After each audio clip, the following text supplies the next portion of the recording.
Welcome back to TLDR's daily briefing for Tuesday, the 15th of April, 2025.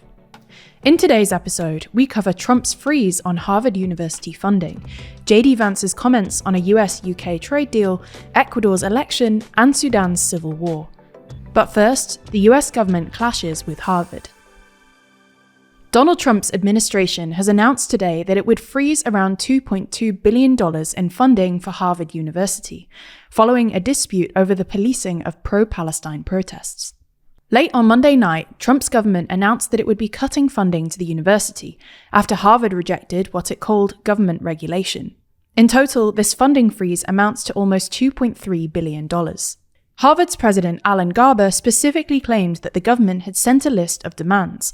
In particular, these demands included reform to the governance structure and admission process, with a specific demand for preventing admitting international students that were deemed hostile to American values, and another which called for an end to its diversity, equity, and inclusion policies and programs. Garber claims that many of these represent direct governmental regulation of the intellectual conditions at Harvard, and that these demands contravene the First Amendment right to freedom of speech.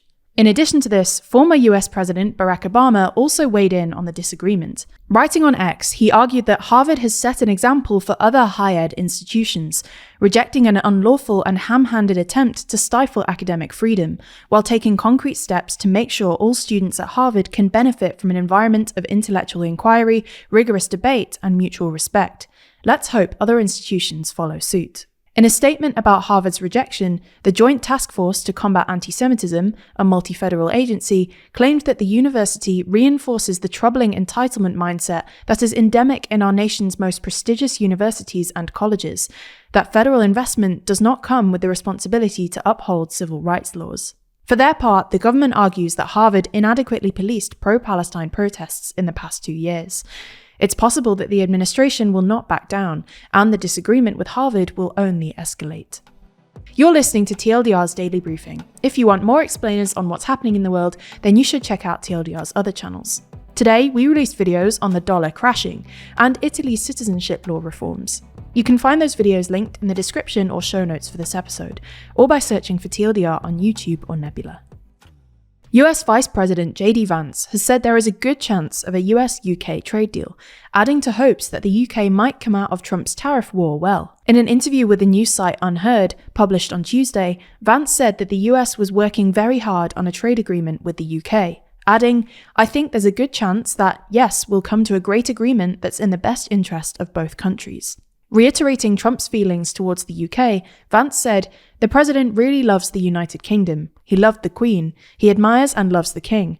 It is a very important relationship. And he's a businessman and has a number of important business relationships in Britain." Vance also added that the UK-US connection was underscored by, quote, "a real cultural affinity, because America is an Anglo country." It comes amid attempts by UK Prime Minister Keir Starmer to secure an economic prosperity deal with the US following Trump's global tariff announcements.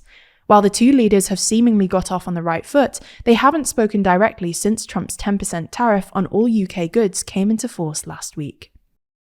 Ecuador's President Daniel Noboa has been re-elected, defeating the left-wing candidate Luisa González in a vote widely seen as a referendum on Noboa's war on drugs. With 97% of ballots counted, the election on Sunday saw Noboa win 55.65% of the vote, with González securing 44.35%. Noboa's 10-point victory, which was significantly larger than opinion polls had suggested, was celebrated by Donald Trump, who called him a great leader on his Truth Social platform and said he will not let you down. Meanwhile, González said she would not accept the results, which she called grotesque fraud, and demanded a recount. However, international observers from the EU and the Organization of American States have not reported any irregularities. Other influential figures from Citizens Revolution, or RC, the left-wing party of former President Rafael Correa, have recognized the results. Alquiles Alvarez, the mayor of Ecuador's biggest city, Guayaquil, said on X, "If the people elected him, we must respect it. Whether we like it or not, the people voted democratically and we must be honest and recognize it."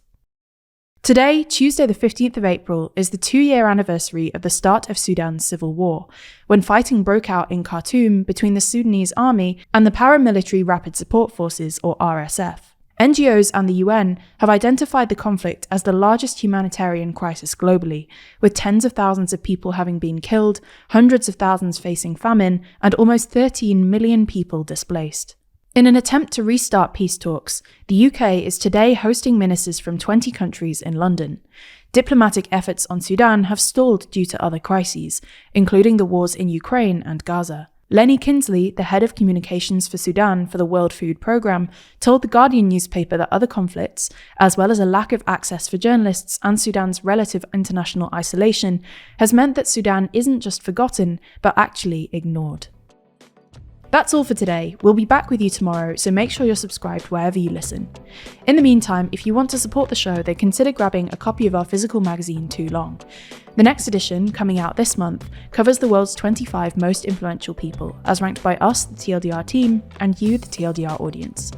Inside, we unpack who these influential people are, explain how they got their influence, and tell stories about how they choose to wield this immense power. The entire thing is beautifully designed, contains a bunch of other stories, and runs over 72 pages of our best journalism. If you're interested, you can use the code TLDRDaily at checkout to get £2 off your copy, which brings the cost of a subscription down as low as £5.99. Buying Too Long helps to fund all of our journalism, so make sure you do check it out. You can find the link in the podcast description. This was a TLDR news production hosted by Georgina Findlay, written by Ben Blissett and Georgina Findlay, and produced by Scarlett Watchorn. Thanks for listening, and we'll be back again tomorrow.